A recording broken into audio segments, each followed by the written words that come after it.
The corrupt former Minister Gordon Nuttall has used a historic address to the Queensland Parliament to deny any wrongdoing. Nuttall was allowed out of jail to answer charges he'd failed to disclose the payments that landed him in prison. He defended his actions, attacked the CMC and prosecutors and, in the end, apologised to the House. But there was little sympathy. Both the government and the opposition supported a motion to fine him $82,000. Nuttall arrived in the confines of a prison van.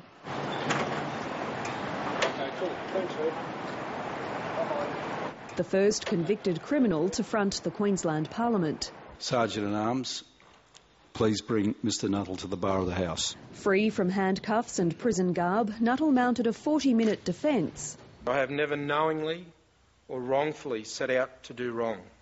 He was jailed in 2009 for receiving secret commissions and corrupt payments. A verdict and a 12-year sentence he says he still can't comprehend.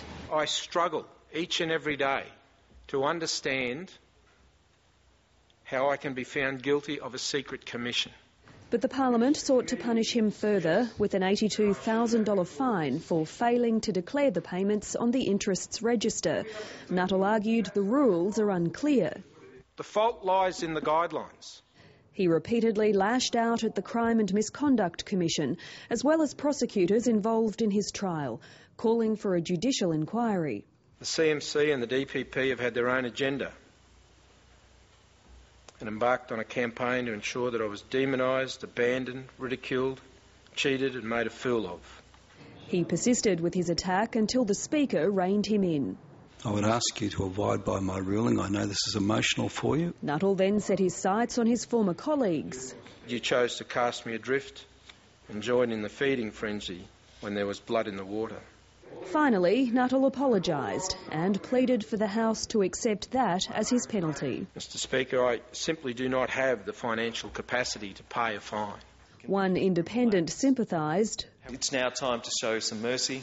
But the government and the opposition were not swayed. I am embarrassed that he was once a member of our team. When it comes to a bucket of cash, the register has little or no ambiguity. All Queenslanders have a right to feel betrayed today, betrayed by Gordon Nuttall. His family, though, remains loyal. It has been a very challenging time for our family, but we love Dad and we are so proud of him today. I am bowed, but I am not beaten. I am bloodied, but I am not broken. And tonight, he's back behind bars. And state political reporter Jessica Van Vonderen joins us now from Parliament. Jess, there was a lot of speculation in the lead-up to today's appearance. Well, in the end, was the hype justified?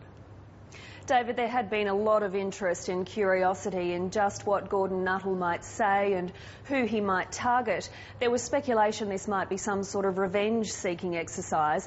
Look, in the end, that didn't really happen, although Nuttall did have strong criticisms of the CMC and the DPP. But in the main, he stuck to this question of why he failed to disclose the payments on the pecuniary interests register. David, Parliament ran very smoothly today despite these extraordinary circumstances. MPs sat quietly and listened to Nuttall's speech. Nuttall himself was composed in the main throughout his address to the Parliament. But in the end, as we saw, he failed to convince the vast majority of MPs of his arguments and they chose to fine him. And how have the CMC and prosecutors responded to Nuttall's complaints against them? Well, the CMC says Nuttall can try to pursue his complaints through the Parliamentary Crime and Misconduct Committee. The DPP says its prosecution was run in full accordance with the law and that if Nuttall had any complaints to make, he could have done so in any of his trials, but didn't. The Premier also defended both of those organisations today. So is this the end of the Nuttall saga? It's not. Nuttall has 12 months, he's been given 12 months to pay the fine, although he's told Parliament, as we've already heard, that he doesn't have the money.